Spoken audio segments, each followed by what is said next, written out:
Welcome to the Entrepreneur Stories podcast. Jonathan Herps is your host. He is a strategic advisor, coach, and mentor to entrepreneurial founders, business owners, and CEOs. In this podcast, he chats with entrepreneurs, founders, and CEOs of scaling companies. It centers around their entrepreneurial journey so far and their aspirations for their companies. Hi, it's Jonathan Herps again here. It's first interview of 2024. Welcome back, everybody. And welcome back to my podcast, Entrepreneur Stories of Scaling Up. This episode is the number 115. And today I've got great pleasure to be talking to Anthony Quinn, who's founder and CEO of Arctic Intelligence. Welcome, Anthony. Thanks, Jonathan. Thanks for having me. No, my pleasure. And listen, why don't we just kick off? Can you tell us a bit about your entrepreneurial journey and your company? Sure. So I wasn't always an entrepreneur. I started my career working in the consulting sector, first for Accenture in their capital markets practice, probably 25 years ago, consulting mostly to kind of investment and retail banks in the UK and in Europe and in a bit in the US. And I actually moved out to Australia probably 21 years ago and ended up running a bunch of risk and compliance programs for different organizations. So I spent a little bit of time at Westpac and the National Australia Bank, and then I spent 9 years at Macquarie Bank. I was the program director that ran the AML, anti-money laundering and counter-terrorism financing program, as well as the tax evasion compliance program for the retail part of Macquarie Bank, which I did probably nearly for 9 years. And it was during that time, kind of in the last kind of project that I was working with Macquarie, that I kind of went to them and said, look, I want to start out my own company.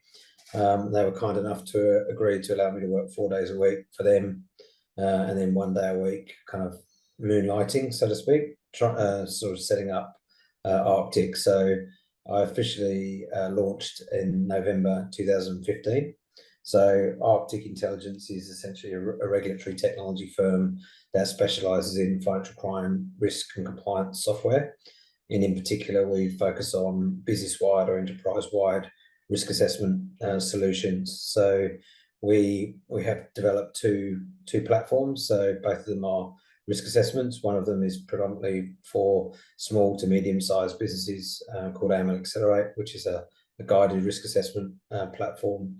It's been tailored to about 30 different industry sectors, and it's been tailored to about 30 different countries. So it's aligned to the AML laws. We've got clients in 18 countries so far.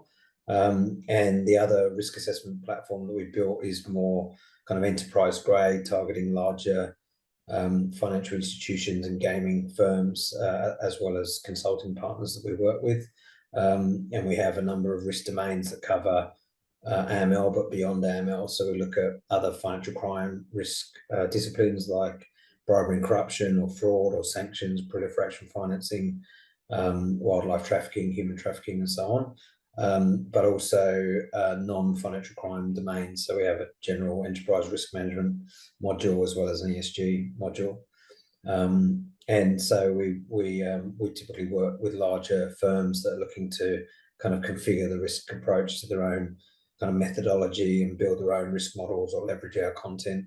And essentially for firms that are typically working on spreadsheets and looking at ways in which they can digitize away from those spreadsheets their business-wide risk assessment approach, and then move into kind of automation to be able to drive automatic risk assessment capabilities. So that's really what we're focusing on. So you've got. Can you give me an idea of who would be your perfect client? It sounds like you've got two or at least a couple of segments in. Anyone that wants to work with us is a perfect client. But I mean, typically where we find our sweet spot, either in the smaller markets where you might have companies that might be a fintech business or might be a smaller regulated entity. They could be a law firm, an accounting firm, real estate firm, any of those smaller industry sectors like high value goods dealers or what have you. And they typically kind of like lack the internal kind of skills and capability to be able to build a risk assessment methodology and a process and a framework and they might not have the resources to go and kind of hire consultants to help assist them through that process. So typically, organisations that come to us for that particular product are on the small to mid-size end, and that hasn't always been the case actually. Which is why we set about building the risk assessment platform, because we thought that the larger, more sophisticated firms needed a lot more configurability over their risk assessment process.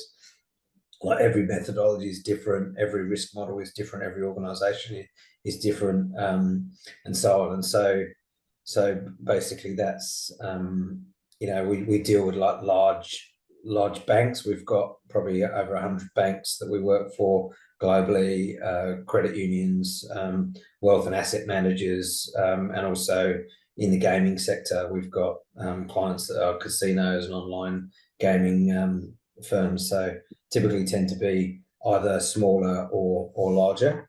That's kind of what I enjoy about the business. We're still able to help a lot of organizations regardless of whether they are, regardless of their size, because I think a lot of it boils down to less their size and more where they sit on the maturity spectrum towards digitizing and automating financial crime risk assessments. That makes sense. Sorry about that, bang. I'm in the I southern. didn't hear it.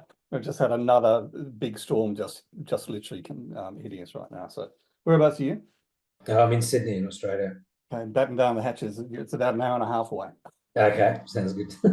Okay, so you've had a really interesting, it's an interesting background. So, corporates, consulting, corporates, entrepreneurship. If you had to start from scratch, are there any aspects of your personal leadership or leadership development that you prioritize more?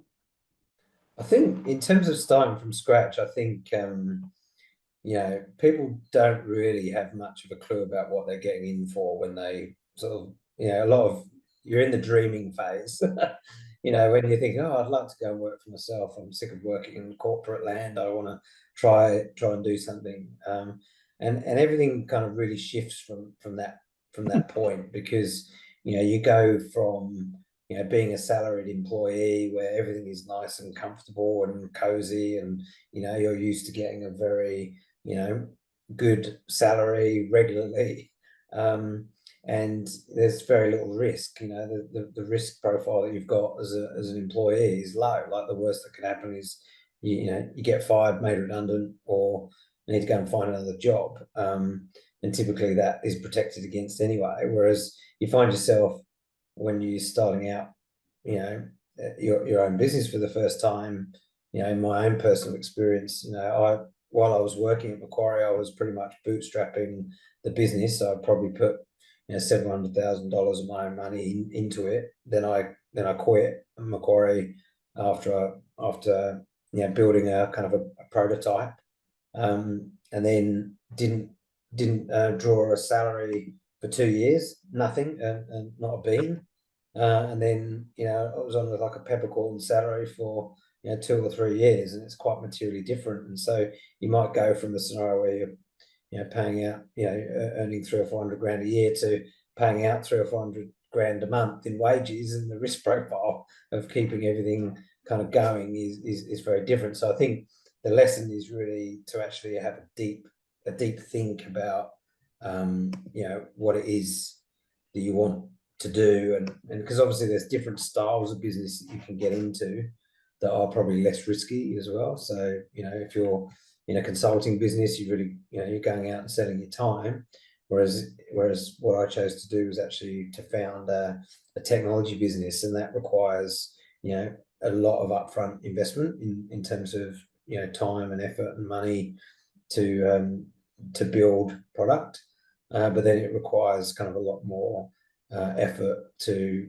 continue to innovate and things like that. So I think in some ways, in terms of like the personal reflections, it's more around, I guess, some of the things that can be your biggest strength, also your biggest weakness. I think if you just jump in and think, well, which is my attitude, like, this can't be that hard, let's give it a crack, have a go. Turns out it actually is hard. But by That's that stage, you're up to your neck in it, and it's like that's where the dogged determination kicks in. You're like, well, I've come too far now. Like we just got to like grind it out. So I think that you can't be too hard on yourself about that. But nobody really gives you a training manual around. Okay, you want to be an entrepreneur? Like here's where to start. And then you're basically learning everything for the first time. Like what should go in a shareholder agreement? How do you bring on employees when you don't have any money to pay them? How do you raise capital? How do you set up employee share option plans? How do you build a product team? How do you build business operation processes and sales and marketing and legal and finance and tax and R&D and everything else that goes into a business?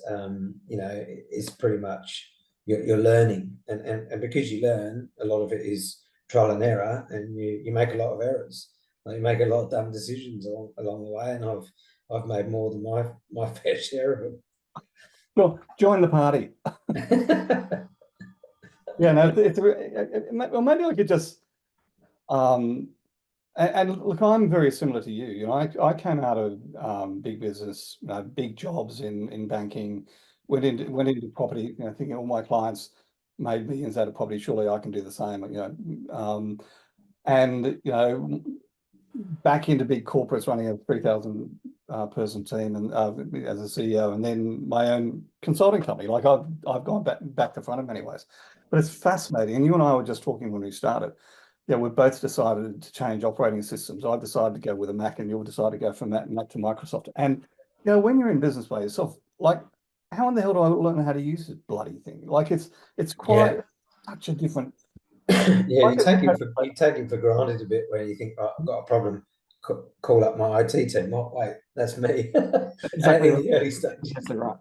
I think if I could encapsulate the lesson, perhaps you and I both learned the hard way, is find the right mentors to help you, make less mistakes. But having said that, one of those things about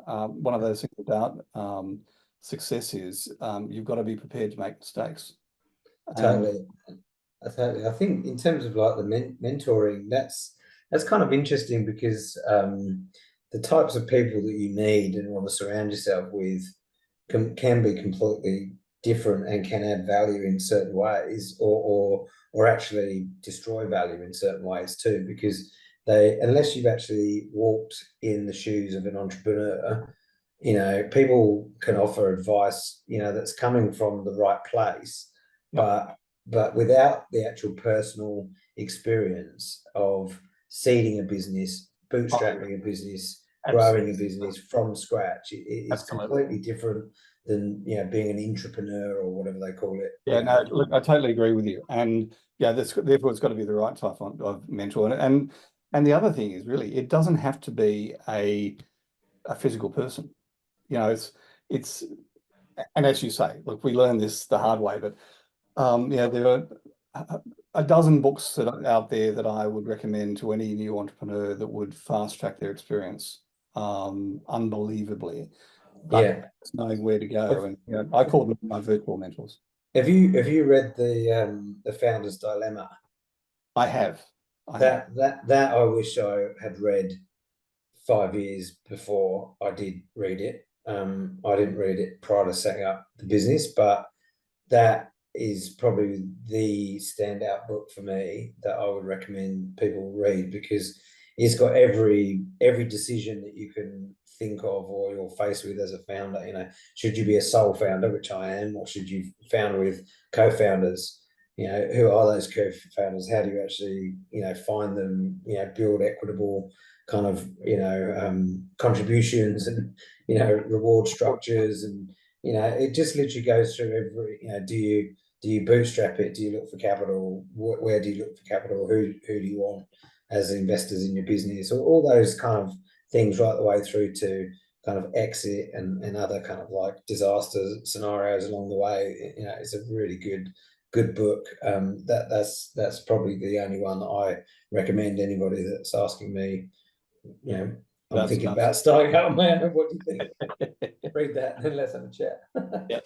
Hey, so tell me, you're an entrepreneur, you're a sole founder. How do you balance your personal life with the demands of running a business? Honestly, really badly. There is no kind of personal life and business life. It is the lines are incredibly blurred, and regardless of how much you don't want them to be blurred. Like I said before, we've got clients now in 18 countries, and we're in RFPs in countries, and obviously Australia is not the friendliest place to live from a time zone perspective, albeit it's a beautiful country and I wouldn't want to live anywhere else. But often, I'm doing calls at 6 in the morning and doing calls at 10 at night. I've got 2 kids as well, so you just try and do your best to be able to balance your life around your work and your work around your life. But it's not easy, and the stakes are incredibly high. Like it's like the big difference between being a kind of an employee versus an entrepreneur in terms of like the risk profile. You have to succeed, because if you do not succeed, the consequences of not succeeding, not just for you, because you're the crazy one that started this kind of journey, but I think about our team, I think about their families, I think about my own family, and think about the sacrifices that I've made, that they've made, that their partners and their kids and whatever have made going on the journey with me, and that really kind of motivates you to keep going, and some cases that really, I guess, pushes the boundaries between what's normal and what's normal and what's not normal in terms of your life and your work. But it certainly opens up a lot of like challenges personally, and you really need kind of good understanding support network around you. Like you need understanding spouses or partners or family or whatever, because it's going to be an absolute roller coaster. Even 10 years in, for us, it's a roller coaster. We're doing well, we're grinding through, but I don't think you can ever sit there and go, yeah, we've made it, because like you're constantly innovating, trying to grow, juggling a million things, family, and it goes back, I think, to the mentoring point as well, is that you can't always talk to everybody that like if you've got issues with shareholders, or you've got issues with like capital, or issues with like there's some stuff that you have to, you can't really bounce off some people in and around the business because of the the worry or the impact that might have. So you got to kind of shoulder a lot of that, but then also find the people that can help and that have been there before and have actually walked in your shoes, because really there's a lot of people with a lot of advice and opinions, but unless you've really been in the trenches and been in the same position, it's kind of, I take that quite lightly from advice from corporates that have never run a business from scratch. It's just very different animals. Totally agree. It's really interesting. I like you, running my own business. I decided to have a lifestyle business this time, right? Still have 9 staff. I have to worry about their families. And it never goes. But one of the things I spend a lot of time working with my founder CEO clients is how to get. I don't believe there's work-life balance for people like you and I, but how to get some form of balance, not only for you and the family, but also for you personally. Yeah. Getting time for you to get away. And like I read a blog some time ago, which was, I only have good ideas while I'm walking or when I'm in the shower. My good ideas come from when I do carve out some time away and get away either with the family or by myself, and sail or walk, and suddenly out of nowhere the really sharp special Yeah. strategies come out of nowhere.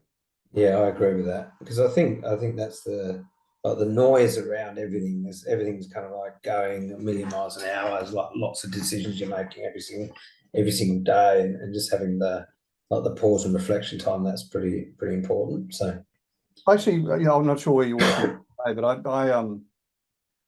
with one of my clients, we actually closed his office in the business, and so he goes into the business a couple of days a week. He goes into a boardroom, meeting room type environment, and he does the meetings and makes the decisions he needs to make there. And then we carve out time for him to work, from a separate office, just him, to actually work on the business, and we found it very effective. That's pretty much what I do. Like, we had a big office pre-COVID, like a lot of people, and everyone was coming in, every day, all the time. And then, like most people, we kind of switched that to a mostly remote scenario. So I've got an office which is 2 minutes down the road from where I live, and then we've got an office in the city that we go to, typically meet up like one or two times a week. And because we've got those sessions where we know everybody's going to be together, we spend a fair bit of time kind of talking and workshopping and kind of thinking things through, collaboratively. I generally do think that, two heads are better than one, and 10 heads are better than five, whatever the analogy is. But I think, really, by getting people together in that kind of scenario, then it definitely kind of fosters that. But then I think after that kind of like retreating time where you're like, okay, right, I've got my job to do, I've got stuff that I need to get involved with, and being quite compartmentalized around the amount of time in a day you can give to a certain thing. You kind of have to be quite disciplined around what you do and what you don't do, and you don't always get it right, but you do your best. Tell me, how many employees do you have now? We've got 15. Right. So when you're looking to employ, what do you look for in employees, and how do you then build that? Yeah, we've talked about the positive culture in the office a couple of days a week, but how do you build the positive culture? I think in terms of how we employ, we've actually got kind of a mix. So we've got 15 full-time employees, but we employ more people that around the business that are kind of part-time, and I'll kind of talk a little bit about that. But I think first and foremost, the biggest criteria, obviously having some experience helps, but I think most of all, having the right attitude is really important. Like, it is a roller coaster. You're working at like a very fast pace. The expectations are pretty high from everybody around your own performance, as well as that in the team. So I think having people that really kind of understand the mission, understand the vision around what you're trying to achieve, long term, big picture, and then being really open and transparent about where you actually are. Like, we set ourselves some goals. Did we achieve them? No. Why not? What things are working well, what things are not working well. What do we need to do to improve across every area? And then often that's difficult, because you've got aspirations bigger than your pockets, where you're like, oh, I'd love to do this, I'd like to hire someone else, and you come back to that, well, actually, we're going to need another couple of $1 million in cash to be able to achieve all those things. And it comes back to a kind of a reality bites often, where you kind of think, well, do we need to do that now? Could that wait? Is this immediate, or can this be something in 3 months, 6 months, 9 months, whatever? So I think it's just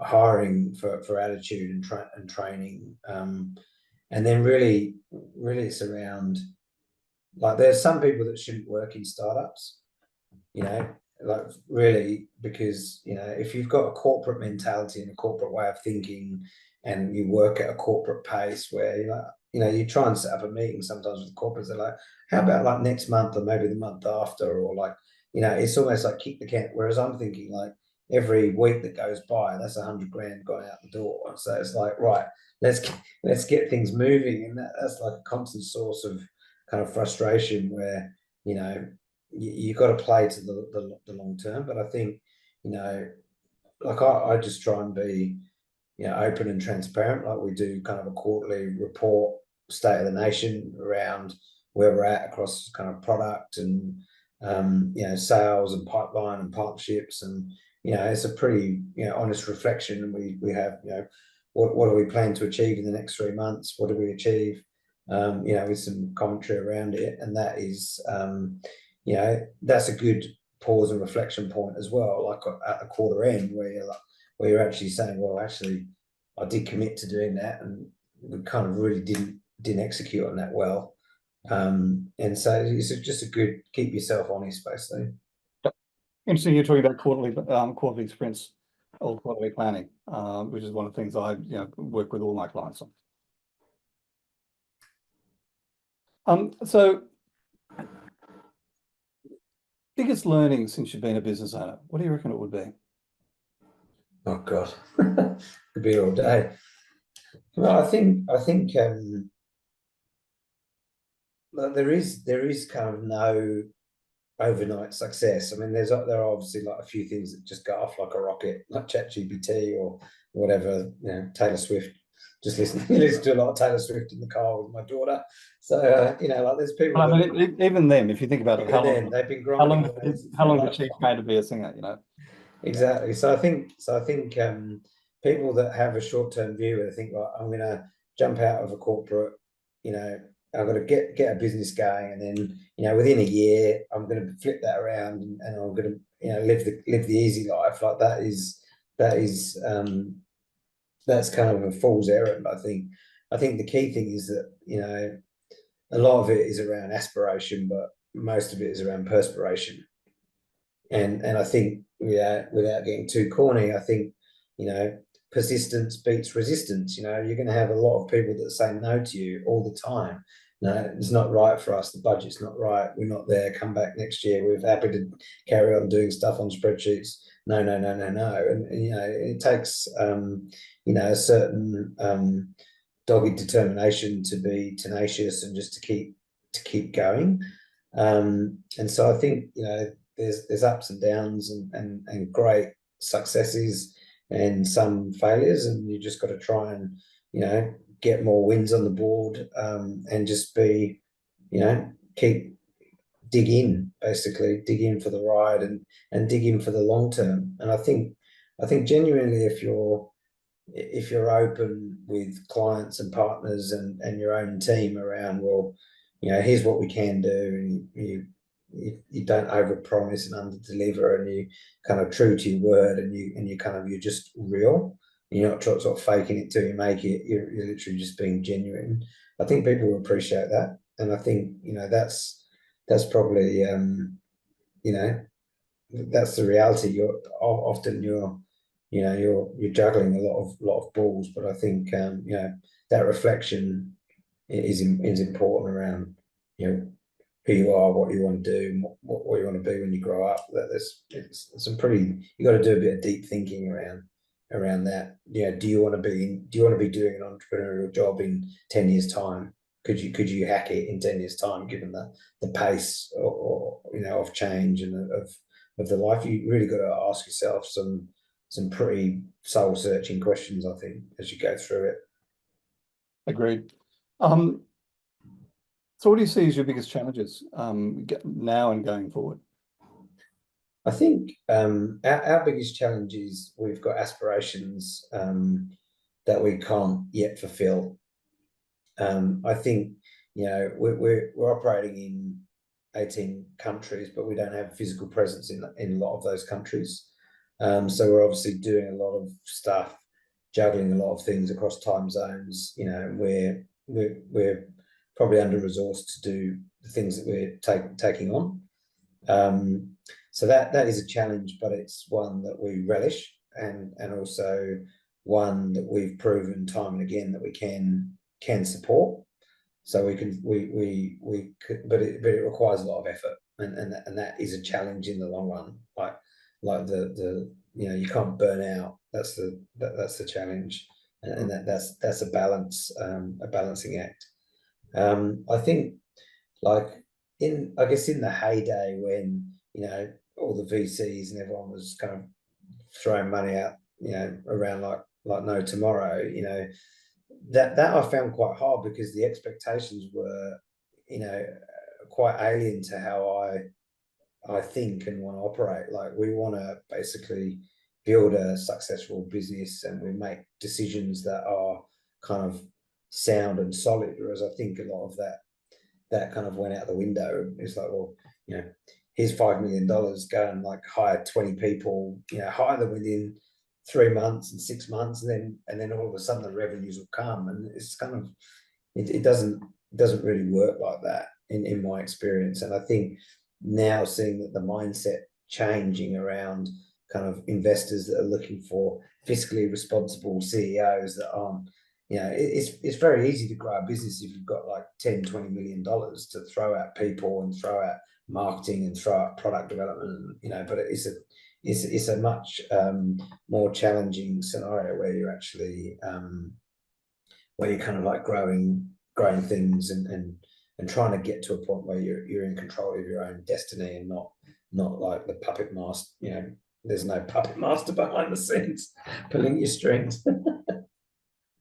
Yeah, no, it's been, we've definitely seen the changes, and my clients have certainly seen the changes. I've had one in particular, actually, an ex Macquarie Bank person who CEO founder, who actually moved his family to the US, because of fundraising. And it's just talking to him every fortnight. It's really interesting the way things have changed over the last 6 months from a venture capital perspective. Yeah, definitely. So, to me, when you think of the word successful, which leader or entrepreneur resonates with you? I don't know. I think they're all a bit crazy at some level. I think you have to be. I mean, even the word successful is a bit of a misnomer, because I guess in some guys, as you look at some entrepreneurs and you think, I mean, look at Elon Musk. I mean, what a genius that guy is. He's just literally, pushing the boundaries of humanity on so many levels. And then you think, well, that guy's successful, is the richest guy in the world, whatever. Like, look at the personal lives, like, 10 kids, like, I don't know, like, it's kind of like all about what drives you. And as kind of funny story, if you'll indulge me, I came home excited one day because a friend of mine was doing this CEO cookout where the CEOs go and cook meals for the homeless, and I came back to my wife and I said, I'd really like to do that. What do you think? She goes, isn't that for successful CEOs? I was like, thanks a lot, love. It's interesting you say that. I put out a blog this morning, which was talking about how do you scale, and but it started with a personal story. Just before COVID, I came home and I was fried. I was done. And I was like, I was too much travel, away from the family. My wife sat down and she said, why don't you just take a week off and go and think about how you coach your clients and apply it to your own business. It's like, duh.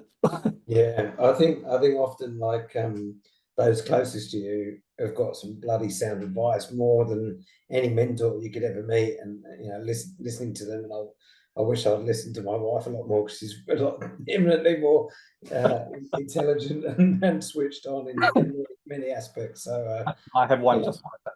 I have a 10-year-old daughter who most of the time I'm sure is much smarter than I am. Yeah, mine too. She's 9 and she's going on 19. So you mentioned one book, Founder's Dilemma. Any other books or podcasts you'd recommend? I mean, to be honest with you, most of the books that I read aren't really sort of business related books. I mostly read around crime, financial crime. I love that topic. I read it.